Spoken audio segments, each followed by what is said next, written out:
Hello everyone, welcome to Tara IAS. Think IAS, think Tara. This is Venkat Devarakonda. I'm your current affairs faculty. ఈ రోజు మనం current affairs సెషన్లో MCQs discuss చేయబోతున్నాము. So MCQs వచ్చేసరికి చాలా important topics మీద ఈరోజు ఉండబోతున్నాయి. సో మేజర్ అట్మాస్ఫిరిక్ చెరెన్స్కోవ్ ఎక్స్పెరిమెంట్, దీన్నే మేస్ అని చెప్పి పిలుస్తాం. సో దీని మీద మనం డిస్కస్ చేయబోతున్నాము. నెక్స్ట్ టాపిక్ వచ్చేసరికి rules of procedure and conduct of business in Rajya Sabha. ఆ తర్వాత global treaty to end plastic pollution. And next one international Cooperative alliance. ఓకేనా? సో ఈ ఇంపార్టెంట్ టాపిక్స్ మీద క్వశ్చన్స్ అనేవి ఉండబోతున్నాయి. సో జాగ్రత్తగా అటెన్షన్ పే చేసి వినండి, యాజ్ వెల్ యాజ్ రన్నింగ్ నోట్స్ని మెయింటైన్ చేసుకోండి. So without any further delay, let start our session. So let start our discussion with question number 1 with reference to major atmospheric Cherenkov experiment. In short, we call it as MACE. Consider the following statements. So MACE is the largest gamma ray telescope in Asia and the second largest in the world. So ప్రపంచంలోనే ఇది second largest అంటున్నారు, ఏషియాలోనే largest అంటున్నారు. It uses imaging atmospheric Cherenkov telescopes to detect gamma rays. So gamma రేస్ని detect చేయడానికి ఐఏసిటీస్ని use చేస్తున్నాము అని చెప్పి అంటున్నారు. Next one, the primary goal of MACE is to detect cosmic rays produced by ordinary stars in the Milky Way. So Milky Way గెలాక్సీలో ఉన్న ordinary stars ఏవైతే ఉన్నాయో అవి ప్రొడ్యూస్ చేసిన కాస్మిక్ రేస్ ఏవైతే ఉన్నాయో వాటిని డిటెక్ట్ చేయడమే ఈ పర్టికులర్ ఎక్స్పెరిమెంట్ యొక్క మెయిన్ గోల్ అని చెప్పి అంటున్నారు. సో వీడియోని పాజ్ చేయండి, సాల్వ్ చేయడానికి ట్రై చేయండి. సో కరెక్ట్ స్టేట్మెంట్స్ని ఐడెంటిఫై చేయండి. సో మేస్ ఎక్స్పెరిమెంట్ గురించి ఇంపార్టెంట్ పాయింట్స్ని డిస్కస్ చేస్తాను. సో జాగ్రత్తగా చూడండి. సో యాక్చువల్గా ఈ మేస్ అనే ఎక్స్పెరిమెంట్ని ఎప్పుడు లాంచ్ చేశారు అంటే October 4, 2024. మరి ఇప్పుడు ఎందుకు ఇది న్యూస్లోకి వచ్చింది అంటే ఈ పర్టికులర్ టెలిస్కోప్ ఏదైతే ఉందో దీన్ని మనం ఎందుకు తీసుకొచ్చాము, గామా రే సోర్సెస్ ఏవైతే ఉన్నాయో వాటిని డిటెక్ట్ చేయడానికి తీసుకొచ్చాం. సో ఇది అలాగే ఒక సోర్స్ని డిటెక్ట్ చేసింది. సో అందుకని ఇది న్యూస్లోకి అపేర్ అయింది కాబట్టి మనం ఈ టాపిక్ మీద క్వశ్చన్ని పికప్ చేసాం. సో ఫస్ట్ ఆఫ్ ఆల్ ఈ మేస్ ఎక్స్పెరిమెంట్ ఏదైతే ఉందో ఇది ఒక టెలిస్కోప్. దీన్ని ఎక్కడ ఎస్టాబ్లిష్ చేశారు? లడఖ్లో ఎస్టాబ్లిష్ చేశారు. సో లడఖ్లో స్పెసిఫిక్గా వచ్చేసరికి హెన్లే అనమాట. ఏరియా నేమ్ వచ్చేసరికి హెన్లే. సో ఈ హెన్లేలో దీన్ని ఎస్టాబ్లిష్ చేయడం జరిగింది. సో ఈ పర్టికులర్ టెలిస్కోప్ ఏదైతే ఉందో ఇది ఏషియాలోనే లార్జెస్ట్ అనమాట అండ్ వరల్డ్ వైడ్గా సెకండ్ లార్జెస్ట్. అండ్ ఇంకో పాయింట్ ఏంటంటే ఇది వరల్డ్లోనే ఫస్ట్ హైయెస్ట్ అనమాట. అంటే ఏంటి అర్థం? దీన్ని చాలా హై ఆల్టిట్యూడ్లో ప్లేస్ చేయడం జరిగింది. మరి ఎంత ఆల్టిట్యూడ్లో ప్లేస్ చేశారు? Around 4,300 meters. అంటే నథింగ్ బట్ 4.3 kilometers అనమాట అబౌవ్ ద సీ లెవెల్. ఓకేనా? సో ఎందుకు అంత హైట్లో ప్లేస్ చేశారు అంటే మనకి అట్మాస్ఫిరిక్ డిస్టర్బెన్సెస్ అనేది ఉండకూడదు, అందుకనే అక్కడ ప్లేస్ చేయడం జరిగింది. మరి ఎందుకు లడఖ్ని సెలెక్ట్ చేసుకున్నారు అంటే సో లడఖ్లో మనకి క్లియర్ స్కైస్ ఉంటాయి అండ్ హై ఆల్టిట్యూడ్ రీజన్స్ కూడా ఉంటాయి. సో అందుకని మనం 4,300 meters హైట్లో దీన్ని ప్లేస్ చేయడం జరిగింది above the sea level. And అక్కడ క్లైమేట్ అనేది చాలా డ్రైగా ఉంటుంది. సో ఎప్పుడైతే డ్రై క్లైమేట్ ఉంటుందో అక్కడ మనకి వాటర్ వేపర్ అనేది ఉండదు, అట్మాస్ఫియర్లో చాలా తక్కువగా ఉంటుంది. సో వాటర్ వేపర్ అనేది తక్కువగా ఉంటే మనకి టెలిస్కోప్కి కూడా విజన్ పరంగా చాలా కన్వీనియన్స్గా ఉంటుంది అండ్ డార్క్ స్కైస్ కూడా ఉంటాయి. బికాజ్ మనకి అక్కడ ఎక్కువగా పొల్యూషన్ యాక్టివిటీస్ కానీ ఇవన్నీ జరగకుండా, ఓకేనా? సో స్కైస్ అనేవి క్లియర్గా ఉంటాయి. ఒకవేళ పొల్యూషన్ యాక్టివిటీ జరుగుతూ ఉంటే అక్కడ మనకి డిమ్మింగ్ అనేది క్రియేట్ అయిపోతుంది. ఓకేనా? సో ఈ రీజన్స్ని బేస్ చేసుకుని మనం లడఖ్ని సెలెక్ట్ చేసుకున్నాం. అండ్ నెక్స్ట్ పాయింట్ ఏంటంటే ఈ పర్టికులర్ టెలిస్కోప్ని ఎవరు బిల్డ్ చేశారు? ఓకేనా? So it is built by Bhabha Atomic Research Centre, BARC. So బార్క్తో పాటు ఇంకొంతమంది కూడా వర్క్ చేశారు. So Tata Institute of Fundamental Research, TIFR, and Electronics Corporation of India Limited, ECIL, and Indian Institute of Astrophysics. ఓకేనా? సో వీళ్ళందరూ కలిసికట్టుగా వర్క్ చేసి ఈ మేస్ అనే టెలిస్కోప్ని కన్స్ట్రక్ట్ చేయడం జరిగింది. సో ఈ మేస్లో 2 ఇంపార్టెంట్ స్పెసిఫికేషన్స్ ఉంటాయి. సో ఫస్ట్ పాయింట్ వచ్చేసరికి దీని యొక్క డిష్ వచ్చేసరికి 21 meters వైడ్గా ఉంటుంది, చాలా లార్జెస్ట్ అనమాట. అండ్ దీంట్లో మనకి 356 మిర్రర్ ప్యానల్స్ అనేవి ఉంటాయి. మనకి ఇన్ కేస్ ఏదైనా ఒక MCQలో ఈ 2 స్పెసిఫికేషన్స్ని మెన్షన్ చేసే ఛాన్స్ ఉంది. ఓకేనా? సో అందుకనే నేను మెన్షన్ చేశాను 21 meters dish as well as 356 mirror panels. Okay. So దీన్ని ఎప్పుడు ఇనాగ్రేట్ చేశారు? October 4, 2024 ఇనాగ్రేట్ చేశారు. సో దీని యొక్క ఇనాగ్రేషన్ ప్రాసెస్ ఏదైతే ఉందో దీని వెనకాల ముఖ్య ఉద్దేశం ఏంటంటే ఇది ఒక ప్లాటినం జూబ్లీ సెలబ్రేషన్ అనమాట. దేనికి సంబంధించిన ప్లాటినం జూబ్లీ సెలబ్రేషన్ అంటే డిపార్ట్మెంట్ ఆఫ్ అటామిక్ ఎనర్జీ. ఓకేనా? So department of atomic energy ఏదైతే ఉందో దీని యొక్క ప్లాటినం జూబ్లీ సెలబ్రేషన్స్లో భాగంగా ఈ మేస్ అనే టెలిస్కోప్ని లడాఖ్లో ఇనాగ్రేట్ చేయడం జరిగిందనమాట October 4th, 2024. సో ఈ పర్టికులర్ మేస్ అనే టెలిస్కోప్ ఏదైతే ఉందో దీని యొక్క ఆబ్జెక్టివ్స్ ఏంటి అది నేను చెప్తాను. సో జాగ్రత్తగా వినండి. సో ఫస్ట్ మెయిన్ ఆబ్జెక్టివ్ వచ్చేసరికి detection of gamma rays. So gamma rays ఎక్కడి నుంచి వస్తున్నాయి, దాని యొక్క సోర్సెస్ ఏంటి. ఫస్ట్ ఆబ్జెక్ట్ వచ్చేసరికి detecting gamma rays sources. So జనరల్గా గామా రేస్కి సోర్సెస్ ఎక్కడెక్కడి నుంచి వస్తాయి. సో ఫస్ట్ సోర్స్ వచ్చేసరికి neutron stars, next one black holes, తర్వాత pulsars, next one supernova explosion. ఓకేనా? And gamma ray burst. So జనరల్గా గామా రే బర్స్ట్ ఎప్పుడు జరుగుతుంది, ఏదన్నా రెండు న్యూట్రాన్ స్టార్స్ మెర్జ్ అయినప్పుడు, లేకపోతే కొన్ని స్టార్స్ కొలాప్స్ అయినప్పుడు మనకి గామా రే బర్స్ట్ అనేది జరుగుతుంది. సో ఈ పర్టికులర్ సోర్సెస్ నుంచే మనకి గామా రేస్ అనేవి వస్తూ ఉంటాయి అనమాట. సో ఈ గామా రేస్ని డిటెక్ట్ చేయడం కోసం, వీటి మీద స్టడీస్ని కండక్ట్ చేయడం కోసం ఈ మేస్ అనే టెలిస్కోప్ని మనం యూజ్ చేస్తాం. అండ్ నెక్స్ట్ ఆబ్జెక్ట్ వచ్చేసరికి చెరెన్కోవ్ రేడియేషన్.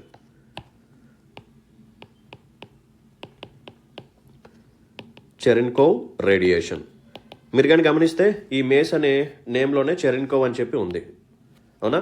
సో యాక్చువల్గా చెరెన్కోవ్ అనే నేమ్ ఎలా వచ్చింది అంటే ఒక సైంటిస్ట్ నేమ్ అనమాట ఇది.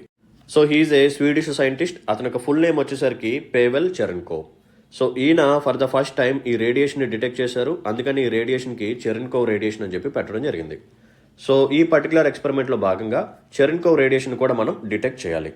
సో యాక్చువల్గా ఈ చెరెన్కోవ్ రేడియేషన్ అనేది మనకి ఎలా వస్తుంది. సో ఎప్పుడైతే మనకి గామా రేస్ అనేవి ఎర్త్ యొక్క అట్మాస్ఫియర్తో ఇంటరాక్ట్ అవుతాయో అప్పుడు చెరెన్కోవ్ రేడియేషన్ అనేది రిలీజ్ అవుతుంది. It will produce Cherenkov radiation. So ఈ పాయింట్ గుర్తుపెట్టుకోండి. గామా రేస్ ఎప్పుడైతే ఎర్త్ యొక్క అట్మాస్ఫియర్తో ఇంటరాక్ట్ అవుతాయో అప్పుడు మనకి చెరెన్కోవ్ రేడియేషన్ అనేది రిలీజ్ అవుతుంది అనమాట. అండ్ నెక్స్ట్ ఆబ్జెక్ట్ వచ్చేసరికి dark matter. So dark matter మీద కూడా మనం స్టడీస్ని కండక్ట్ చేయాలని చెప్పి టార్గెట్గా పెట్టుకున్నారు. So dark matter research. So dark మ్యాటర్లో మనకి కనిపించే ఒక నేమ్ ఏంటంటే వింప్. WIMP, వింప్. So వింప్ stands for weekly interacting massive particles. So dark మ్యాటర్లో ఒక కాంపోనెంట్ అనమాట. సో దీని మీద మనం స్టడీస్ని కండక్ట్ చేస్తాం. అండ్ ఇంకో పాయింట్ ఏంటంటే ఇక్కడ గామా రేస్ అనే టాపిక్ వచ్చింది కాబట్టి దీన్ని బేస్ చేసుకొని సెపరేట్గా క్వశ్చన్ కూడా ఫ్రేమ్ చేయొచ్చు. నథింగ్ బట్ గామా రేస్ని ఎలక్ట్రోమాగ్నెటిక్ స్పెక్ట్రమ్ పాయింట్ ఆఫ్ వ్యూలో కూడా అడిగే ఛాన్స్ ఉంది. మనం ఎలక్ట్రోమాగ్నెటిక్ స్పెక్ట్రమ్ని కానీ తీసుకుంటే మనకి ఆర్డర్ ఎలా ఉంటుంది, gamma rays, X race, UV rays, visible light, infrared, microwaves, radio waves. ఓకేనా? ఇది ఆర్డర్. సో ఎప్పుడైతే మనం గామా రేస్ నుంచి రేడియో వేవ్స్ డైరెక్షన్లో వెళ్తామో ఇక్కడ మనం ఎనర్జీ ఎలా ఉంటుంది, ఫ్రీక్వెన్సీ ఎలా ఉంటుంది, వేవ్ లెంత్ ఎలా ఉంటుంది ఇది కూడా తెలుసుకోవాలి. సో గామా రేస్ దగ్గర మనకి వేవ్ లెంత్ అనేది షార్ట్గా ఉంటుంది. ఓకేనా? వేవ్ లెంత్ అనేది షార్ట్గా ఉంటుంది, ఫ్రీక్వెన్సీ ఎక్కువగా ఉంటుంది, ఎనర్జీ అనేది ఎక్కువగా ఉంటుంది. అండ్ రేడియో వేవ్స్ దగ్గర వేవ్ లెంత్ అనేది చాలా ఎక్కువగా ఉంటుంది, బట్ ఫ్రీక్వెన్సీ తక్కువగా ఉంటుంది, ఎనర్జీ కూడా తక్కువగా ఉంటుంది. సో దీన్ని బేస్ చేసుకుని మనం విబ్జిఆర్లో ఉన్న కలర్స్ ఏవైతే ఉన్నాయో సో వాటికి కూడా మనం energy as well as frequency, wave length identify చేయొచ్చు. సో వీటి మీద కూడా క్వశ్చన్ వచ్చే ఛాన్స్ ఉంది. సో జాగ్రత్తగా చూసుకోండి. ఓకేనా? So this is all about mace experiment. ఇప్పుడు మనం క్వశ్చన్ని సాల్వ్ చేద్దాం పదండి. సో ఫస్ట్ స్టేట్మెంట్ చూడండి. మేస్ ఏదైతే ఉందో ఇది లార్జెస్ట్ గామా రే టెలిస్కోప్ అంటున్నారు ఏషియాలోనే. అండ్ వరల్డ్లో ఇది సెకండ్ లార్జెస్ట్ అంటున్నారు. ఇది కూడా కరెక్టే. సో ఫస్ట్ స్టేట్మెంట్ కరెక్టే. It uses imaging atmospheric Cherenkov telescopes to detect gamma rays. Yes, IACTస్ని యూజ్ చేసి గామా రేస్ని డిటెక్ట్ చేస్తారు. మరి ప్రైమరీ గోల్ ఏమంటున్నారు, ఆర్డినరీ స్టార్స్ నుంచి ఎమిట్ అయ్యే కాస్మిక్ రేస్ని డిటెక్ట్ చేయాలని చెప్పి అంటున్నారు. ఇది రాంగ్ అనమాట. సో జనరల్గా ఈ ఎక్స్పెరిమెంట్ అనేది దేని మీద ఫోకస్ చేసిందని చెప్పాను, న్యూట్రాన్ స్టార్స్ కానీ, పల్సర్స్ కానీ, సూపర్ నోవా ఎక్స్ప్లోజన్ కానీ, గామా రే బర్స్ట్ కానీ ఏవైతే ఉన్నాయో సో వాటి మీద ఫోకస్ చేస్తారు. అక్కడ నుంచి వచ్చే cosmic rays as well as gamma rays దాని మీద ఫోకస్ చేయడం జరుగుతుంది. సో కరెక్ట్ స్టేట్మెంట్స్ అడిగారు, థర్డ్ ఇన్కరెక్ట్ అనమాట. So option A 1 and 2 only is the right answer. So second question చూడండి. ఇది పాలిటీ పరంగా చాలా ఇంపార్టెంట్. సో జాగ్రత్తగా చూడండి. With reference to rules of procedure and conduct of business in Rajya Sabha consider the following statement. So topic వచ్చేసరికి rules of procedure and conduct of business in Rajya Sabha. So first statement చూడండి, rule number 267. It gives a Rajya Sabha member a special power to suspend the pre decided agenda of the house with approval of the chairman. So ఈ rule ఏం చెప్తుంది అంటే chairman యొక్క approval తీసుకొని so normal business or normal agenda of the day ఏదైతే ఉందో హౌస్ది దాన్ని మనం పక్కన పెట్టేసి ఒక స్పెషల్ టాపిక్ మీద లేకపోతే ఒక పబ్లిక్ ఇంపార్టెన్స్ టాపిక్ మీద డిస్కషన్ చేయొచ్చు అని చెప్పి ఫస్ట్ స్టేట్మెంట్లో అంటున్నారు. సెకండ్ స్టేట్మెంట్ చూడండి, rule number 267 is not only the way for MPs to question the government and seek A response. So దీని ద్వారా మనం కేవలం క్వశ్చన్స్ అడగటం మాత్రమే కాదు, సో ఆపోజిట్ నుంచి రెస్పాన్స్ని కూడా మనం ఎక్స్పెక్ట్ చేయొచ్చు. Next statement, rule number 176. It allows for a short duration discussion not exceeding 2.5 hours. ఓకేనా, on a matter of urgent public importance. So public importance matter మీద మనం ఒక 2.5 hours డిస్కషన్ చేయొచ్చు. సో దీన్నే షార్ట్ డ్యూరేషన్ డిస్కషన్ అంటారు according to rule number 176 అంటున్నారు. As per rule number 176, A formal motion are voting can be held under A short duration discussion. So ఎప్పుడైతే short duration discussion జరుగుతుందో ఆ టైంలో formal motion కానీ voting కానీ చేస్తారు అని చెప్పి అంటున్నారు అండర్ రూల్ నెంబర్ 176. సో ఆలోచించండి. సో కరెక్ట్ స్టేట్మెంట్ని ఐడెంటిఫై చేయండి. సో అసలు ఎందుకు ఈ టాపిక్ అనేది న్యూస్లోకి వచ్చింది, let me explain. So present పార్లమెంట్లో వింటర్ సెషన్స్ అనేవి స్టార్ట్ అయ్యాయి. ఓకేనా, వింటర్ సెషన్స్ అనేవి స్టార్ట్ అయ్యాయి. సో ఇదే టైం పీరియడ్లో యునైటెడ్ స్టేట్స్కి సంబంధించిన జ్యుడిషియరీ గౌతమ్ అడానీ మీద కొన్ని ఛార్జెస్ని ఫైల్ చేసింది. ఏంటా ఛార్జెస్ అంటే bribery as well as fraud. So United స్టేట్స్కి సంబంధించిన ఇన్వెస్టర్స్ని ఇతను మ్యానిపులేట్ చేశారు. సో స్టాక్ ఎక్స్చేంజెస్లో చాలా మ్యానిపులేషన్ చేస్తున్నారు ఇతను అని చెప్పి ఇతని మీద ఛార్జెస్ని ఫైల్ చేసింది. సో ఈ టాపిక్ మీద సో మనందరికీ తెలిసిన విషయమే. సో బీజేపీ కాంగ్రెస్ ఎప్పటి నుంచో అడానీ పాయింట్ని తీసుకొచ్చింది. సో అడానీకి అన్ని అసెట్స్ని అమ్మేయటం, సో ప్రైవేటైజేషన్ ఎందుకే చేస్తున్నారని చెప్పి, మోనోపోలీ చేయడానికి ట్రై చేస్తున్నారని చెప్పి సో ఎప్పుడు అక్యూజ్ చేస్తూ ఉంటుంది కదా. సో అదే టాపిక్ ఇప్పుడు మళ్ళీ వచ్చింది. So last time Hindenburg issue వచ్చింది, సో అప్పుడు రైజ్ చేశారు. ఇప్పుడు మళ్ళీ యునైటెడ్ స్టేట్స్కి సంబంధించిన జ్యుడిషియరీ కూడా అక్కడ ఛార్జెస్ని ఫైల్ చేసింది. మళ్ళీ ఇప్పుడు ఇష్యూని రైజ్ చేయడానికి, దీని మీద డిస్కషన్ చేయడానికి అపోజిషన్ రాజ్యసభలో ట్రై చేసింది అనమాట. సో ఎప్పుడైతే డిస్కషన్ రైజ్ చేయడానికి ట్రై చేస్తున్నారో సో తర్వాత రూలింగ్ పార్టీ ఏం చేసింది అంటే 2 హౌసెస్ని అడ్జర్న్ చేసేసింది. సో అడ్జర్న్ చేసి 27th మీట్ అవుదామని చెప్పి వెళ్ళిపోవడం జరిగిందనమాట.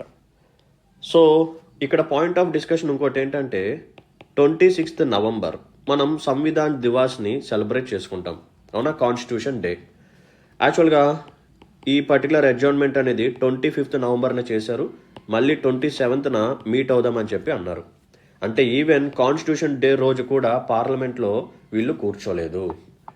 సో అపోజిషన్ చాలా అంటే చాలా స్ట్రాంగ్గా క్రిటిసైజ్ చేస్తుంది. అండ్ వీళ్ళు రైజ్ చేసిన ఇంకో పాయింట్ ఏంటంటే nothing but Congress president Mallikarjuna Kharge గారు ఈయన ఏమని చెప్తున్నారు అంటే so rules of procedure and conduct of business in Rajya Sabha ప్రకారం మనకి రూల్ నెంబర్ 267 ఉంది కదా. సో దీని ప్రకారం అర్జెంట్ పబ్లిక్ ఇంపార్టెన్స్ మ్యాటర్స్ని మనం డిస్కస్ చేయొచ్చు, అది కూడా ఎలా, నార్మల్ బిజినెస్ని పక్కన పెట్టేసి.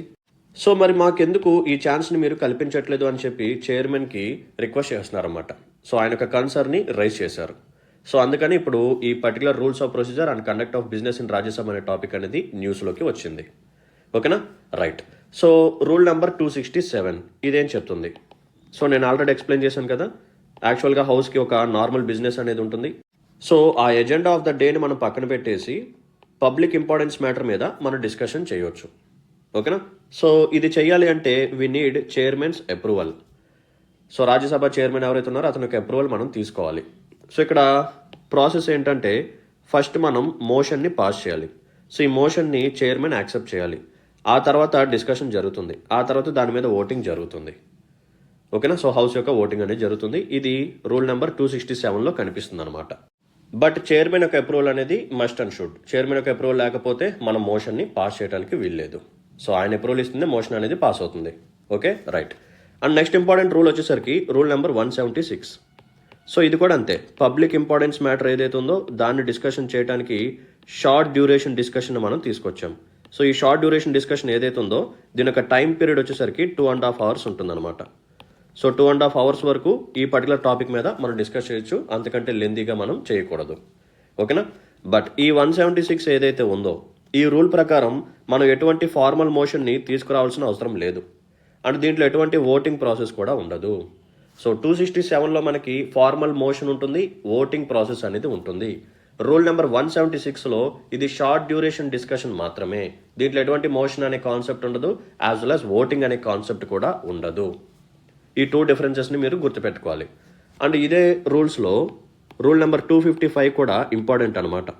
సో రూల్ నెంబర్ 255 ఏం చెప్తుంది అంటే చైర్మన్ కెన్ డైరెక్ట్, ఓకేనా. So chairman can direct a member to leave the house if their conduct is not good.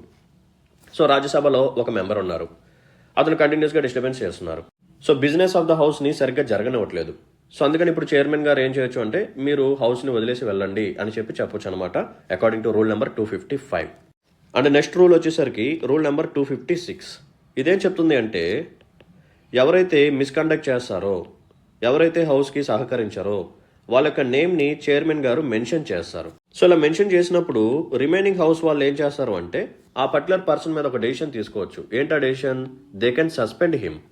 ఎంతకాలం సస్పెండ్ చేసుకోవచ్చు అంటే రిమైనింగ్ సెషన్ మొత్తానికి అటెండ్ అవ్వకుండా సస్పెండ్ చేయొచ్చు. ఇప్పుడు వింటర్ సెషన్స్ జరుగుతున్నాయి కదా, సో రిమైనింగ్ వింటర్ సెషన్స్ మొత్తం అటెండ్ అవ్వకుండా ఈ హౌస్ అతన్ని సస్పెండ్ చేయొచ్చు అనమాట. రూల్ నెంబర్ 256, ఓకేనా. సో ఇవి ఇంపార్టెంట్ రూల్స్ అనమాట. 255, 256, 176 యాజ్ వెల్ యాజ్ 267. ఇప్పుడు మనం క్వశ్చన్ని సాల్వ్ చేద్దాం పదండి.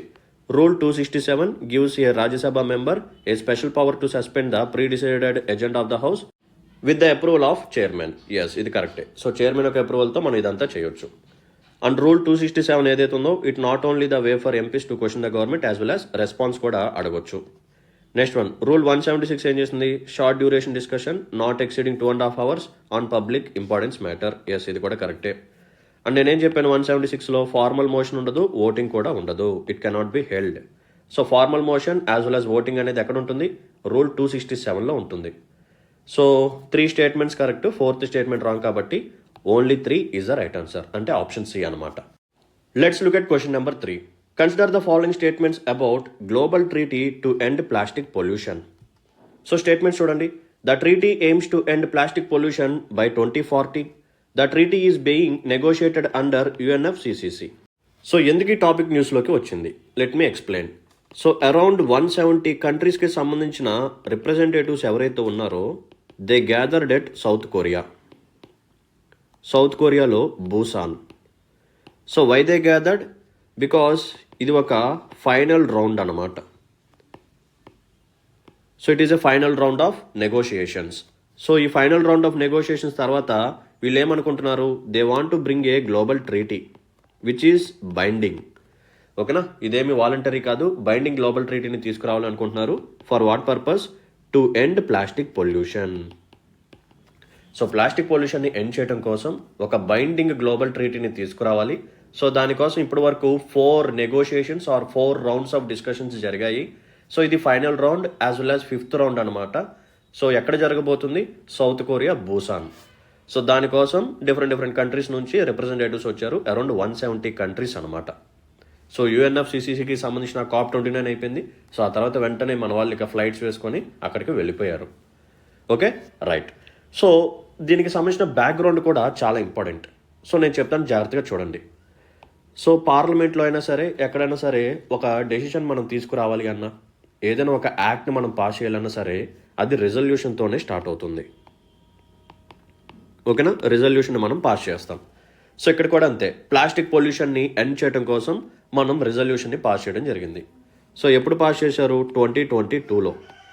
ఎవరు పాస్ చేశారు? United Nations Environment Assembly. United Nations Environment Assembly వీళ్ళు ఒక రెజల్యూషన్ పాస్ చేశారు 2022లో టు ఎండ్ ప్లాస్టిక్ పొల్యూషన్.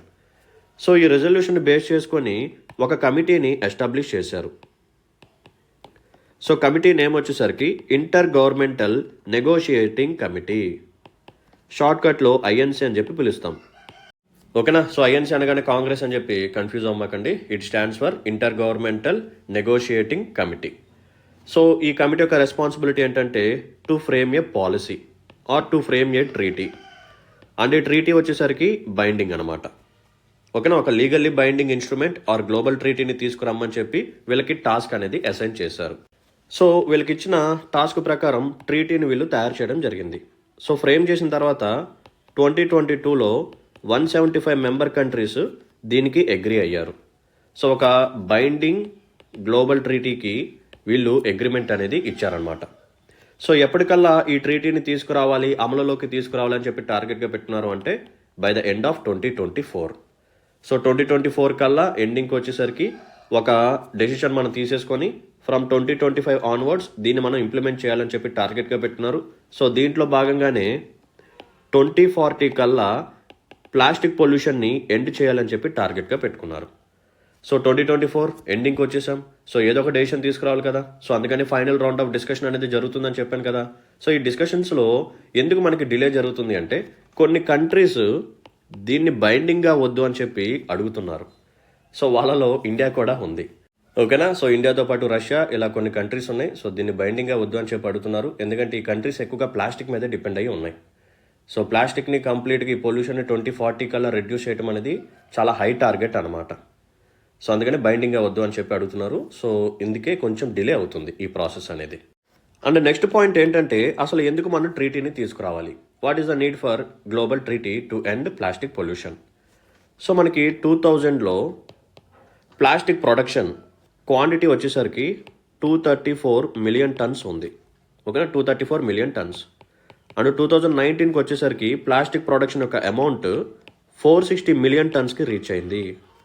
ఓకేనా. సో 234 మిలియన్ టన్స్ నుంచి 460 మిలియన్ టన్స్కి పెరిగిందనమాట. అండ్ నెక్స్ట్ ఎస్టిమేషన్స్ వచ్చేసరికి 2040 కల్లా గ్లోబల్ వైడ్గా ప్లాస్టిక్ ప్రొడక్షన్ వచ్చేసరికి 700 మిలియన్ టన్స్కి రీచ్ అయ్యే ఛాన్స్ ఉంది అని చెప్పి మెన్షన్ చేశారు. సో అంత ఎక్కువగా ప్లాస్టిక్ ప్రొడక్షన్, సో దీని ద్వారా ప్లాస్టిక్ పొల్యూషన్ జరుగుతుంది కాబట్టి మనం వెంటనే ఒక ట్రీటీని తీసుకురావాలి. సో 2040 కల్లా ప్లాస్టిక్ పొల్యూషన్ని ఎండ్ చేయాలని చెప్పి టార్గెట్గా పెట్టుకున్నారు. రైట్. ఇక్కడ క్వశ్చన్లో ఇన్కరెక్ట్ స్టేట్మెంట్స్ని ఐడెంటిఫై చేయమన్నారు. కరెక్ట్ స్టేట్మెంట్స్ అయితే కాదు. సో ఫస్ట్ స్టేట్మెంట్ కరెక్ట్ కదా, 2040 కల్లా మనం పొల్యూషన్ని ఎండ్ చేసేయాలి, ప్లాస్టిక్ పొల్యూషన్ని. Second statement wrong. So negotiations అనేవి యునైటెడ్ నేషన్స్ ఎన్విరాన్మెంట్ ప్రోగ్రామ్ కింద జరుగుతున్నాయి తప్ప UNFCCC కింద అయితే కాదు. సో ఇన్కరెక్ట్ స్టేట్మెంట్ 2 కాబట్టి option B is the right answer for this particular question. So fourth question చూడండి. ఇది మనకి ఇంటర్నేషనల్ రిలేషన్స్ పరంగా యాజ్ వెల్ as గవర్నెన్స్ పరంగా చాలా important. So consider the following statements about International Cooperative Alliance. So first statement, ICA was founded in 1895 and its headquarters is located in Brussels, Belgium. ICA is a global organization that represents the cooperative movement worldwide. The ICA has members from over 100 countries and represents over 1 billion individuals. So identify correct statements. So what is the context? Let me explain. So 2024కి సంబంధించిన international Cooperative alliance దీని యొక్క conference అనేది మన ఇండియాలోనే conduct చేస్తున్నాం అనమాట for the first time.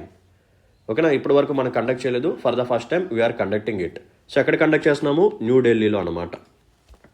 So ఈ నేపథ్యంలోనే ఈ పర్టికులర్ ఇంటర్నేషనల్ కోఆపరేటివ్ అలయన్స్ని మన హానరబుల్ ప్రైమ్ మినిస్టర్ మోడీ గారు యాజ్ వెల్ as భూటాన్కి సంబంధించిన ప్రైమ్ మినిస్టర్ వీళ్ళిద్దరూ దీన్ని ఇనాగ్రేట్ చేయడం జరిగింది by lighting the lamp. So ఇదే కాన్ఫరెన్స్లో భూటాన్కి సంబంధించిన ప్రైమ్ మినిస్టర్ ఎవరైతే ఉన్నారో ఆయన ఇండియాని ప్రైజ్ చేశారు. ఎందుకు చేశారు? మనం ఎక్కువగా వాళ్ళకి కోఆపరేట్ చేస్తున్నాం కాబట్టి. దేనికోసం? To construct Gelephu Mindfulness City. So భూటాన్లో ఈ పర్టికులర్ సిటీని కన్స్ట్రక్ట్ చేయబోతున్నారు. ఇది ఒక అర్బన్ డెవలప్మెంట్ ప్రాజెక్ట్ అనమాట. సో ఈ ప్రాజెక్ట్ ద్వారా వీళ్ళు ఏం చేయబోతున్నారంటే ఒక సిటీని కన్స్ట్రక్ట్ చేయబోతున్నారు. అండ్ ఆ సిటీ ఏదైతే ఉందో it will be zero carbon city. So carbon emissions అనేవి జరగవు. ఈవెన్ దో జరిగినా సరే చాలా లిమిటెడ్ అమౌంట్ జరుగుతాయి.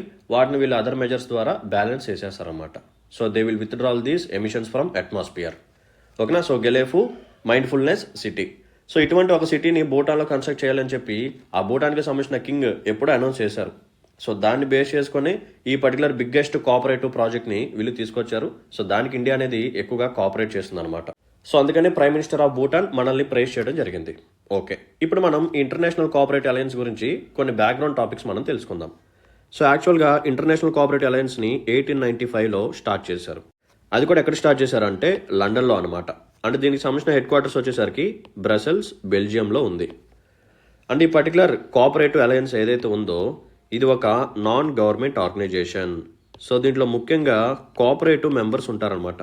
సో కోఆపరేటివ్ సొసైటీస్ ఉంటాయి కదా, సో వాళ్ళు ఎక్కువగా దీంట్లో ఉంటారు. సో దీంట్లో అరౌండ్ 306 మెంబర్ ఆర్గనైజేషన్స్ ఉన్నాయి. ఓకేనా, 306 member organisations as well as 105 countries. So ఈ మెంబర్ ఆర్గనైజేషన్స్లో మన ఇండియా తరపున అమూల్ అనే ఆర్గనైజేషన్ ఉంది, as well as IFFCO. So IFFCO వాళ్ళు తెలుసు కదా, లిక్విడ్ నానో యూరియాని తీసుకొచ్చారు. సో వీళ్ళు కూడా ఉంటారనమాట. సో ముఖ్యంగా కోఆపరేటివ్ సొసైటీస్ దీంట్లో ఎక్కువగా కీ రోల్ని ప్లే చేస్తూ ఉంటాయి. అండ్ ఈ పర్టికులర్ కోఆపరేటివ్ అలయన్స్ ఏదైతే ఉందో వీళ్ళకి ఫోకస్ సెక్టార్స్ వచ్చేసరికి agriculture, banking, health, education, rural development, sanitation measures etcetera. ఓకేనా. సో వీటి మీద ఎక్కువగా ఫోకస్ చేస్తూ ఉంటారు. సో ఇంటర్నేషనల్ కోఆపరేటివ్ అలయన్స్ని ఇనీషియల్గా లండన్లో తీసుకొచ్చారు. తర్వాత దీన్ని ఏషియాకి ఎక్స్పాన్షన్ అనేది చేశారు. సో ఎలా జరిగింది ఈ ఎక్స్పాన్షన్ అనేది మనం మాట్లాడుకుంటే 1957లో ఒక పర్టికులర్ పర్సన్ ఉన్నారు. ఆ పర్సన్ నేమ్ వచ్చేసరికి డాక్టర్ జి కేలర్. సో ఇతను స్వీడిష్కి సంబంధించిన సిటిజన్ అనమాట. ఇతను కోఆపరేటివ్ ఎక్స్పర్ట్ అనమాట. సో ఇతను ఏం చేశారు అంటే ఒక ట్రిప్ వేశాడు, ఏషియాకి టూర్ని ప్లాన్ చేసుకున్నాడు. సో ఈ టూర్లో భాగంగా ఇండియాని కూడా కవర్ చేశారు. సో ఇతని యొక్క ఫైండింగ్స్ని బేస్ చేసుకొని ఇంటర్నేషనల్ కోఆపరేటివ్ అలయన్స్కి సంబంధించిన రీజనల్ ఆఫీస్ అనేది ఇండియాలో న్యూఢిల్లీలో పెడితే బాగుంటుంది అని చెప్పి సజెషన్ ఇచ్చారనమాట. ఎప్పుడు 1957లో. సో ఈయన యొక్క ఫైండింగ్స్ని బేస్ చేసుకొని ఇంటర్నేషనల్ కోఆపరేటివ్ అలయన్స్కి సంబంధించిన రీజనల్ ఆఫీస్ని మన న్యూఢిల్లీలో ప్లేస్ చేయడం జరిగింది. ఇలా ప్లేస్ చేయడానికి ఒక డెసిషన్ తీసుకోవాలి, నథింగ్ బట్ కాన్ఫరెన్స్ అనేది జరగాలి. సో ఎక్కడ జరిగిన కాన్ఫరెన్స్ అంటే కువాలాలంపూర్. సో కువాలాలంపూర్ ఏదైతే ఉందో అక్కడ జరిగిన కాన్ఫరెన్స్ ఇన్ 1958. ఈ పర్టికులర్ కాన్ఫరెన్స్లోనే డెసిషన్ అనేది పాస్ చేశారనమాట. మనం రీజనల్ ఆఫీస్ని న్యూఢిల్లీలో ఓపెన్ చేయాలని చెప్పి డెసిషన్ తీసుకున్నారు. సో ఈ స్టేట్మెంట్ చాలా important. So International Cooperative Alliance ఏషియాకి ఎలా ఎక్స్పాండ్ అయింది, సో ఎవరి ద్వారా అయింది, సో ఎవరు సజెషన్స్ ఇచ్చారు, సో దాన్ని బట్టి బేస్ చేసుకొని ఏ కాన్ఫరెన్స్లో దీనికి అప్రూవల్ అనేది వచ్చింది. సో ఆఫీస్ని ఎస్టాబ్లిష్ చేశారు. ఎప్పుడు ఎస్టాబ్లిష్ చేశారు? 1960లో ఆన్ నవంబర్ 14th. సో ఎవరి ఆధ్వర్యంలో జరిగింది? జవహర్లాల్ నెహ్రూ గారి యొక్క ఆధ్వర్యంలో జరిగింది. సో ఇనీషియల్గా ఈ ఆఫీస్ అనేది 2 సెపరేట్ ఎంటిటీస్ని డీల్ చేసేది అనమాట. లైక్ ఇది ఒక రీజనల్ ఆఫీస్ లాగా యాక్ట్ చేసేది, as well as education centre లాగా యాక్ట్ చేసేది. తర్వాత ఏం జరిగింది అంటే ఇన్ 1963 ఈ రెండింటిని మెర్జ్ చేశారు. సో 2 సెపరేట్ ఎంటిటీస్ లాగా అవసరం లేదు, సో అడ్మినిస్ట్రేషన్ అనేది కాంప్లెక్స్గా ఉంది అని చెప్పి 1963లో ఈ రెండింటిని మెర్జ్ చేసి ఒక సింగిల్ ఇన్స్టిట్యూట్ లాగే ప్లేస్ చేశారు. తర్వాత ఇన్ 1990 ఈ ఆఫీస్ని రీనేమ్ చేశారు. So what is the new name? So కొత్త నేమ్ వచ్చేసరికి International Cooperative Alliance Asia Pacific, ICAAP అనమాట. Is this clear? 1990లో ఈ రీజనల్ ఆఫీస్కి నేమ్ని మార్చడం జరిగింది. సో కొత్తగా పెట్టిన నేమ్ వచ్చేసరికి International Cooperative Alliance Asia specific. So ఇక్కడి వరకు క్లియర్ కదా? రైట్. ఇప్పుడు మనం 2024 అంటే ఈ సంవత్సరం మన ఇండియాలో జరుగుతున్న ఇంటర్నేషనల్ కోఆపరేటివ్ అలయన్స్ కాన్ఫరెన్స్ ఏదైతే ఉందో దీనికి సంబంధించిన కొన్ని హైలైట్ పాయింట్స్ చెప్తాను. వీటి మీద క్వశ్చన్స్ వచ్చే ఛాన్సెస్ ఎక్కువగా ఉన్నాయి. సో ఫస్ట్ మనం డిస్కస్ చేయాల్సిన పాయింట్ ఏంటంటే theme. So what is the theme of International Cooperative Alliance 2024? So theme name వచ్చేసరికి cooperatives build prosperity for all. Cooperatives build prosperity for all. So ఈ థీమ్ని గుర్తుపెట్టుకోండి. సో దీన్ని స్టేట్మెంట్ లాగా ఫ్రేమ్ చేసే ఛాన్స్ ఉంది. సో ఈ పర్టికులర్ కాన్ఫరెన్స్లోనే ఇండియా కొన్ని కమిట్మెంట్స్ని ఫిక్స్ చేసుకుంది, కొన్ని గోల్స్ని ఎస్టాబ్లిష్ చేసుకుంది. ఆ గోల్ ఏంటంటే Indian government is going to establish 2 lakh new primary agriculture credit societies, packs. So packs అనేది ఇండియన్ ఎకానమీ పరంగా కూడా చాలా ఇంపార్టెంట్ అనమాట. ఇండియన్ ఎకానమీలో మనం బ్యాంకింగ్ డిస్కస్ చేసినప్పుడు కోఆపరేటివ్ సొసైటీస్ గురించి కూడా మనం మాట్లాడతాము, అక్కడ ఈ ప్యాక్స్ గురించి కూడా వస్తుంది. సో 2 lakh న్యూ ప్యాక్స్ని ఎస్టాబ్లిష్ చేయాలని చెప్పి టార్గెట్గా పెట్టుకున్నారు. అది కూడా ఇన్ నెక్స్ట్ 3 years, రాబోయే 3 సంవత్సరాల్లో ఈ టార్గెట్ని మీట్ అవ్వాలి. నెక్స్ట్ వన్, ప్రతి విలేజ్ పంచాయతీలో ఒక కోఆపరేటివ్ సొసైటీ అనేది ఉండాలి. ఓకేనా? Every panchayat in village to have a cooperative society. And of course మనందరికీ తెలిసిన విషయమే 2025ని యునైటెడ్ నేషన్స్ జనరల్ అసెంబ్లీ వాళ్ళు international year of cooperative societies లాగా డిక్లేర్ చేశారు. మీరు కన్ఫ్యూజ్ అవ్వమాకండి. 2025ని 2 years లాగా మనం కన్సిడర్ చేస్తాం. International year of quantum science and technology ఇది యునైటెడ్ నేషన్స్ వాళ్ళు డిక్లేర్ చేశారు. ఇదే 2025లో international year of cooperative societies లా కూడా మనం సెలబ్రేట్ చేసుకుంటాము. దీన్ని యునైటెడ్ నేషన్స్ జనరల్ అసెంబ్లీ వాళ్ళు డిక్లేర్ చేశారు. ఓకేనా? సో 2025లో ఇవి 2 ఉంటాయి, కన్ఫ్యూజ్ అవ్వకండి. అండ్ 2023లో మనం ఏం సెలబ్రేట్ చేసుకున్నాము? International year of millets. మరి 2024లో ఇంటర్నేషనల్ ఇయర్ ఆఫ్ క్యామిలిట్స్. ఇవన్నీ మనకి ఇంపార్టెంట్ పాయింట్స్ అనమాట. ఓకేనా? రైట్. సో దీంతో మనం సక్సెస్ఫుల్గా ఈ టాపిక్ని ఫినిష్ చేసుకున్నాము. ఇప్పుడు క్వశ్చన్ని సాల్వ్ చేయడానికి ట్రై చేద్దాం, పదండి. సో ఫస్ట్ స్టేట్మెంట్ చూడండి. It was founded in 1895. Headquarters వచ్చేసరికి బ్రసెల్స్, బెల్జియం. ఎస్, కరెక్టే. సో ఇది ఒక global organisation that represents the cooperative movement worldwide. Of course చెప్పాను కదా, కోఆపరేటివ్ సొసైటీసే ఇక్కడ ఎక్కువగా కీ రోల్ని ప్లే చేస్తాయి. సో సెకండ్ స్టేట్మెంట్ కూడా కరెక్టే. థర్డ్ స్టేట్మెంట్ చూడండి. It has members from over 100 countries. చెప్పాను కదా, అరౌండ్ 105 కంట్రీస్ దీంట్లో ప్రెసెంట్ మెంబర్స్ అనమాట. And it will represent over 1 billion individuals. And organisations వచ్చేసరికి 306 మెంబర్ ఆర్గనైజేషన్స్ ఉన్నాయి. దీంట్లో మన ఇండియా సైడ్ నుంచి అమూల్, ఇఫ్కో ఇలా కొన్ని ఫేమస్ ఆర్గనైజేషన్స్ పార్టిసిపేట్ చేస్తూ ఉంటాయి అనమాట. సో కరెక్ట్ స్టేట్మెంట్స్ అడిగాడు. సో 3 స్టేట్మెంట్స్ కరెక్టే కాబట్టి option C, all 3 is the right answer. Let's discuss the last question of the day. Consider the following statements regarding India's dairy sector and the white revolution. So white revolution as well as dairy sector మీద question అనమాట. First statement. Doctor Varghese Kurien, known as the father of white revolution. He was instrumental in launching the Operation Flood program. Second statement. India is the second largest producer of milk in the world, as well as contributing 25% to global milk production. Operation Flood was financed in its initial phase by donations of skimmed milk powder and butter oil from the European Union. So European Union వాళ్ళు మనకి skimmed milk powder as well as butter oil ని donate చేశారు. So దాన్ని sale చేయడం ద్వారా మనకు వచ్చే అమౌంట్తోనే operation ఫ్లడ్కి మనం ఫినాన్స్ చేశామని చెప్పి అంటున్నారు. Next one. Rashtriya Gokul mission. It is aimed at promoting modern reproductive technologies and improving livestock productivity.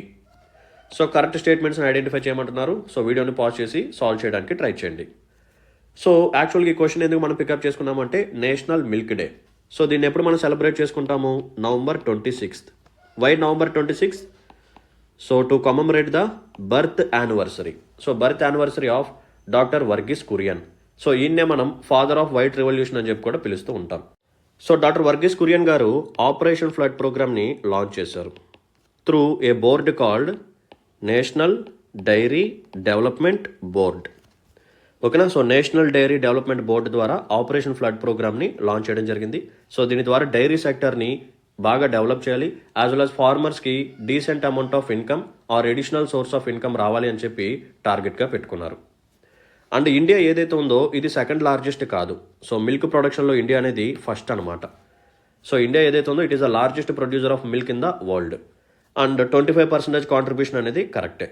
And ఈ పర్టికులర్ ఆపరేషన్ ఫ్లడ్ ఏదైతే ఉందో దీనికి సంబంధించిన ఫస్ట్ ఫేజ్ టైం పీరియడ్ వచ్చేసరికి 1970 to 1980. సో ఈ టైం పీరియడ్లో మనకి మనీ అనేది కావాల్సి వచ్చింది, ఎందుకంటే ఒక పర్టికులర్ ప్రోగ్రామ్ని ఇంప్లిమెంట్ చేయాలంటే మనీ కావాలి కదా. సో దీనికి ఫినాన్సింగ్ అనేది ఎలా చేసాము అంటే యూరోపియన్ యూనియన్ వాళ్ళు మనకి డొనేట్ చేసిన స్కిమ్డ్ మిల్క్ పౌడర్ కానీ as well as butter oil కానీ ఏదైతే ఉందో దీన్ని మనం సేల్ చేసి అలా సేల్ చేస్తే వచ్చిన అమౌంట్ ఏదైతే ఉందో దాని ద్వారా ఆపరేషన్ ఫ్లడ్ ప్రోగ్రామ్ని మనం ఇంప్లిమెంట్ చేసాం. ఓకేనా? సో థర్డ్ స్టేట్మెంట్ కూడా కరెక్టే, second statement wrong, first statement కరెక్టే. అండ్ లాస్ట్ స్టేట్మెంట్ అందరికీ తెలిసిందే, రాష్ట్రీయ గోకుల్ మిషన్ అగ్రికల్చర్ టాపిక్లో మనందరం డిస్కస్ చేస్తూ ఉంటాము. సో లైవ్ స్టాక్ యొక్క ప్రొడక్టివిటీని పెంచడం కోసం అండ్ ఇదే లైవ్ స్టాక్ సెగ్మెంట్లో రీప్రొడక్టివ్ టెక్నాలజీస్ని మరింత అప్గ్రేడ్ చేయడం కోసం వర్క్ చేస్తూ ఉంటాం అనమాట. ముఖ్యంగా IVF ఇన్విట్రో ఫర్టిలైజేషన్ మీద మనం ఎక్కువగా ఫోకస్ చేస్తాము, as well as artificial insemination మీద కూడా ఫోకస్ చేస్తాం. So artificial insemination, in vitro fertilisation, so వీటిని యూజ్ చేసి లైవ్ స్టాక్ ప్రొడక్టివిటీని ఎక్కువగా పెంచడానికి ట్రై చేస్తూ ఉంటాం, as well as milk production కూడా పెంచడానికి ట్రై చేస్తూ ఉంటాం. సో ఫోర్త్ స్టేట్మెంట్ కూడా కరెక్టే. సో సెకండ్ స్టేట్మెంట్ ఒకటే రాంగ్ అనమాట. సో 2 ఎక్కడైతే ఉందో we can eliminate it. So option C 1, 3, 4 is the right answer. So దీంతో మనం సక్సెస్ఫుల్గా ఈరోజు 5 క్వశ్చన్స్ని ఫినిష్ చేసుకున్నాము. చాలా అంటే చాలా కాంప్రహెన్సివ్గా మనం మాట్లాడుకోవడం జరిగింది. సో ఇటువంటి ఎఫర్ట్స్ని మీరు కానీ అక్నాలెడ్జ్ చేయాలని చెప్పి అనిపిస్తే, ఇటువంటి మంచి సెషన్స్ నా నుంచి కోరుకున్నట్టయితే please hit the like button, మీ యొక్క వాల్యుబుల్ కామెంట్ని మెన్షన్ చేయండి, మీ ఫ్రెండ్స్ అండ్ ఫెలోస్ ఫ్రెండ్స్కి మన వీడియోస్ని షేర్ చేయండి. ఇంకెవరైనా సరే ఛానల్ని సబ్స్క్రైబ్ చేసుకున్న వాళ్ళు ఉంటే please do subscribe. So let's call it a day then. See in the next session. Until then take care. Bye. జై హింద్.